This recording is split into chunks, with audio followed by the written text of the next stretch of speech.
大家好，我是阿健，做一个温暖的厨师。鸡翅和糯米简直就是绝配，一出锅满满的肉香和糯米香，过年的时候必须露一手。大家也可以用这个方法去做猪肉、牛肉和排骨。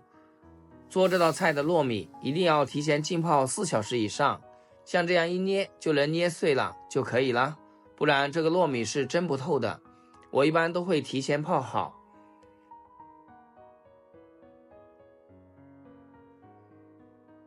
今天用到的鸡翅也是冰冻的鸡翅，这是我提前解冻好的。这种没有泡过水的鸡翅，它的肉质是非常紧致的，不像那些泡过水的膨胀的很大，解冻之后就是软塌塌的，吃起来还水水的，完全没有鸡肉本身的鲜香。咱们这种不泡水的鸡翅，解冻后依旧保持着紧实的肉质，水分一点没流失。我们把鸡翅稍微清洗一下，简单冲掉表面的杂质就行，洗干净放置菜板上。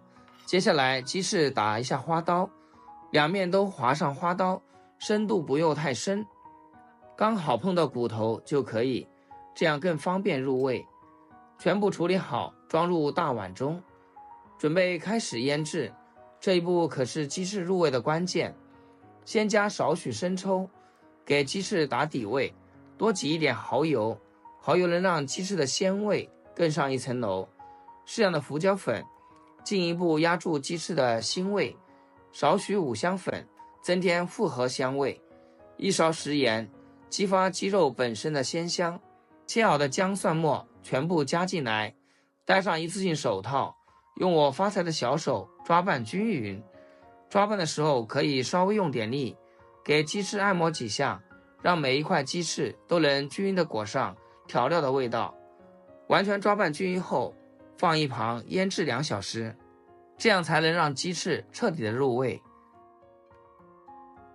蒸鸡翅呢，我这里准备了玉米，给它从中间切开，然后分成小段就可以。咱们也可以配胡萝卜、土豆、南瓜、红薯和山药。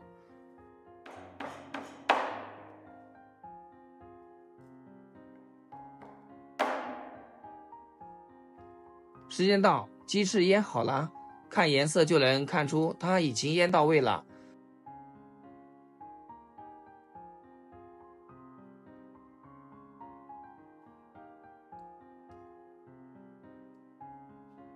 稍微来上一点点干玉米淀粉或者是土豆淀粉，稍微的抓一抓，这样可以让鸡翅更嫩。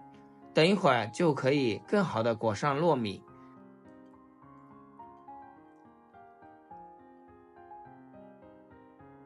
最后把鸡翅放在糯米上拌一拌，让这个肉全部裹满糯米就行了。这个菜是不是非常简单？年夜饭必须得露上一手。再把糯米这样用手按压一下，它可以变得紧实一点，不容易散。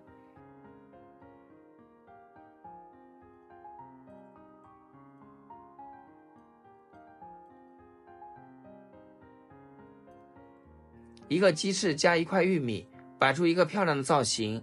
我个人是很喜欢吃糯米的，但是呢，建议不要吃太多，因为吃糯米不是那么容易消化。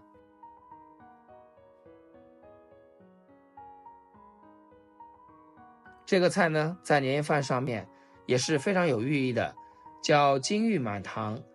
全部弄好之后，冷水上锅蒸40分钟。家里有高压锅的，我们就用高压锅来蒸，上气压15分钟就行。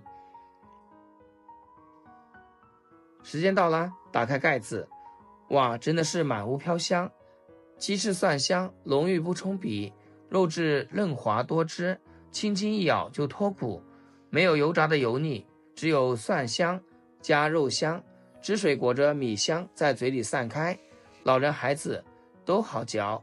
糯米则吸满鸡翅的油脂和蒜香汤汁，晶莹软糯，绵密不粘牙，带点微微的咸鲜，入口有柔和的米香回弹。玉米清甜解腻，颗粒饱满紧实，咬开有清甜的汁水，和鸡翅同蒸，还带一点点淡淡的蒜香肉香，不会寡淡，脆甜可口。软糯润滑，清甜三重叠加，蒜香贯穿始终，咸鲜和清甜平衡的刚好，口感清爽不腻，温热吃香气最足。就这个菜一上桌，绝对是秒光的那一盘，学会又多了一道拿手菜。喜欢的朋友就赶紧收藏起来试试吧。好了，今天就分享到这，咱们下期视频见。视频最后祝大家新年快乐，天天开心，8颗牙齿晒太阳。